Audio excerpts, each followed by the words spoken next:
100 साल पहले एक गांव था जिसका नाम रामपुर था। वहाँ एक बूढ़ी औरत अपने पोते के साथ रहती थी। उसका बेटा और बहू पहले ही एक कार एक्सीडेंट में मर चुके थे। उसके पोते का नाम रोहन था। वो बूढ़ी औरत दिन भर लकड़ियाँ बीनकर अपने घर का खर्चा चलाया करती थी और उसका पोता पूरा दिन घर रहता था। एक दिन उसका पोता सोचता है, अरे यार, मेरी दादी इतनी मेहनत करती हैं, मुझे खिलाने के लिए पूरा दिन धूप में लकड़ियाँ बीनती हैं। अब मैं भी बड़ा हो गया हूँ, मुझे भी कुछ करना चाहिए। वह बूढ़ी औरत जब शाम को घर आती है तो रोहन अपनी दादी से बोलता है। दादी, मुझसे ये तुम्हारी हालत देखी नहीं जाती। तुम काफ़ी बूढ़ी हो चुकी हो।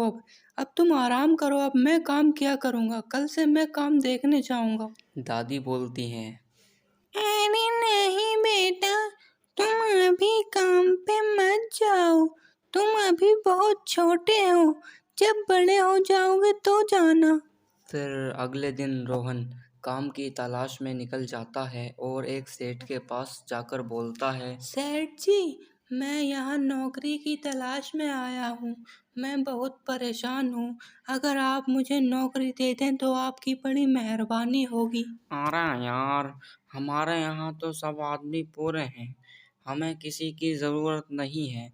तुम ऐसा करो, कहीं और जाकर देख लो।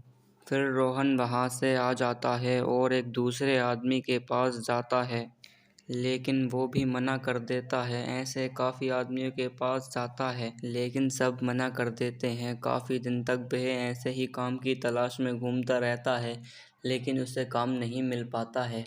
फिर एक दिन वह एक सेठ के यहाँ पहुँच जाता है और बोलता है, सेठ जी, मैं बड़ा ही परेशान हूँ। मुझे नौकरी की बहुत ज़रूरत है। मेरी दादी की तबीयत खराब चल रही है। वह लकड़ी बीन कर मेरा खर्चा चलाती हैं। मैं बहुत परेशान हूँ। कृपया करके मुझे नौकरी दे दो सेठ जी।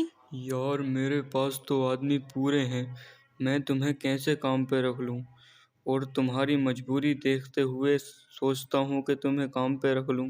चलो कोई बात नहीं, तुम इस टाइम ज़्यादा परेशान हो, मैं तुम्हारी मजबूरी समझ सकता हूँ। ऐसा करना, तुम कल से काम पे आ जाना।